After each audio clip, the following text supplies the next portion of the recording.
रुकिए जरा, आप रोज किचन में काम करते हैं, लेकिन क्या आप किचन की इंग्लिश भी उतनी ही कॉन्फिडेंटली बोल सकते हैं? आज मैं लेकर आया हूँ एक मजेदार क्विज। कुछ 15 सवाल होंगे, देखते हैं आपका स्कोर 15 में से कितना आता है। तैयार हैं? तो चलिए शुरू करते हैं। क्वेश्चन 1, चलते हैं सबसे आसान सवाल से। सब्जियां काटने के लिए जिस तख्ते का इस्तेमाल करते हैं उसे इंग्लिश में क्या कहते हैं? A chopping board, B lid, C stove knob.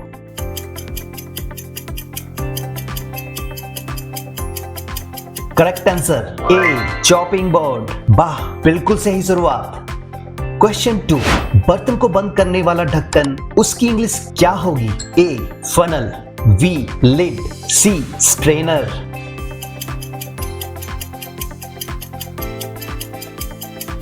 Correct answer B lid. Excellent, ये तो किचन की सबसे कॉमन चीजों में से एक है। क्वेश्चन 3, सब्जियों को छोटे छोटे टुकड़ों में काटना, इसे इंग्लिश में क्या कहते हैं? A stir, B chop, C Simar.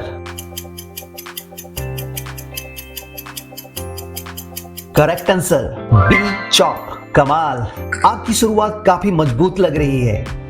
Question 4, real life situation. Mummy कहती है दाल को पकाते समय उसे लगातार चलाते रहो, यहाँ कौन सा एक्शन सही होगा? A stir, B chop, C Simar.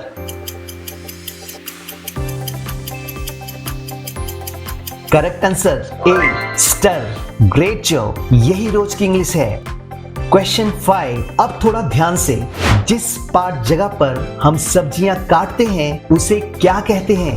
A counter top, B door shelf, C sink drain. Correct answer A counter top. Perfect, इस तरह की छोटी वोकैबुलरी आपकी इंग्लिश को नेचुरल बनाती है। क्वेश्चन 6, बताइए इनमें सही इंग्लिश कौन सी है? A I am doing cooking, B I am cooking, C I am cook. Correct answer B I am cooking. शानदार, यही गलती बहुत लोग करते हैं। क्वेश्चन 7, अब थोड़ा लेवल बढ़ाते हैं। धीमी आंच पर आराम से पकाना, इस सेक्शन को इंग्लिश में क्या कहते हैं? ए चॉप, बी सिमर, सी स्टर। करेक्ट आंसर बी सिमर। बहुत बढ़िया, यही सब आपने कुकिंग सेंटेंसेस में भी सीखा था। क्वेश्चन 8, देखते हैं ये याद है या नहीं। सिंक में जहां से पानी बाहर निकलता है उसे इंग्लिश में क्या कहते हैं? A sink drain, B counter top, C door shelf. Correct answer A sink drain. Excellent, ये छोटी छोटी वोकैबुलरी आपकी डेली इंग्लिश को और नेचुरल बनाती है। क्वेश्चन 9, अब जरा कॉमन मिस्टेक पकड़िए। दूध उबलकर बाहर आ रहा है, सही इंग्लिश कौन सी होगी? A the milk is going out, B the milk is boiling over, C the milk is leaving.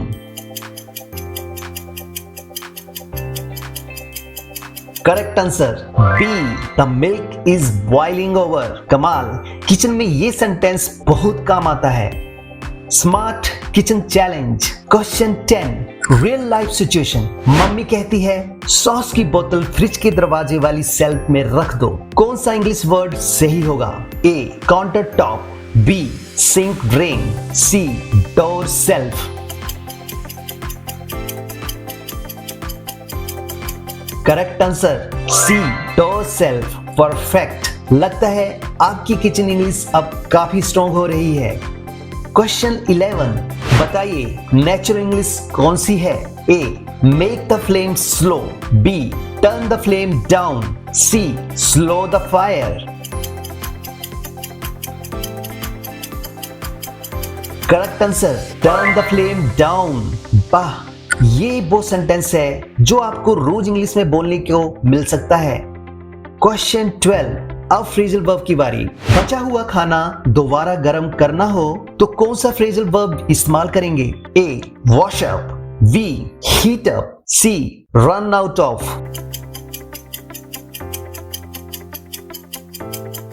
Correct answer B heat up, great job. ये फ्रेजल वर्ब रोज की इंग्लिश में बहुत कॉमन है।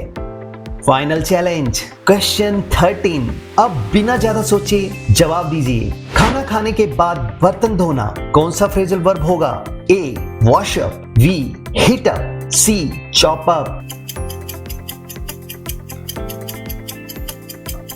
Correct answer A wash up. शानदार। ये British English में बहुत नेचुरली बोला जाता है। क्वेश्चन 14। Kitchen situation. आप खाना बना रहे हैं और अचानक नमक खत्म हो जाता है, आप क्या कहोगे? A salt is finished, B we are run out of the salt, C salt has gone away. Correct answer B we have run out of salt. Excellent. ये एक बहुत यूजफुल रियल लाइफ एक्सप्रेशन है। Question 15।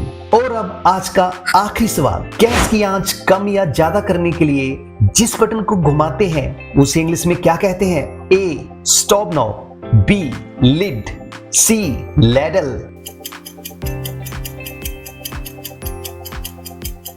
Correct answer A stop knob. वाह, अगर इसका जवाब सही था तो आपने आज की किचन वोकैबुलरी सच में अच्छी तरह याद रखी है। तो बताइए 15 में से आपका स्कोर कितना रहा? 13 से 15 आउटस्टैंडिंग। किचन इंग्लिश पर आपकी पकड़ काफी मजबूत होती जा रही है। 9 to 12 बहुत बढ़िया। थोड़ी और प्रैक्टिस के बाद आपकी स्पीकिंग और भी नेचुरल लगेगी। 5 to 8 अच्छी शुरुआत है, बस रोज थोड़ा थोड़ा प्रैक्टिस करते रहिए। 0 to 4 कोई बात नहीं, हर फ्लुएंट स्पीकर ने भी यही से शुरुआत की थी। चाहे आपका स्कोर 5 हो या पूरा 15, अगर आप किचन में बिना रुके नेचुरल इंग्लिश बोलना चाहते हैं तो हमारी कंप्लीट किचन इंग्लिश लेसन जरूर देखिए। उसमें हमने हर word, action, area, common mistake और स्पीकिंग सेंटेंसेस को आसान तरीके से समझाया है। एक बार लेसन और एक बार ये क्विज, बस इतना प्रैक्टिस आपकी किचन इंग्लिश को काफी बदल सकता है। आज का क्विज यही समाप्त होता है। अगर आपको मजा आया तो कमेंट में अपना स्कोर जरूर लिखिए और ये भी बताइए आज आपने कौन सा नया वर्ड या फ्रेजल वर्ड सीखा। मैं आपसे अगले क्विज में फिर मिलूंगा एक नए टॉपिक, एक नए चैलेंज के साथ। तब तक प्रैक्टिस करते रहिए, इंग्लिश बोलते रहिए और हमेशा याद रखिए इंग्लिश याद नहीं की जाती, उसे रोज जिया जाता है। Bye everyone.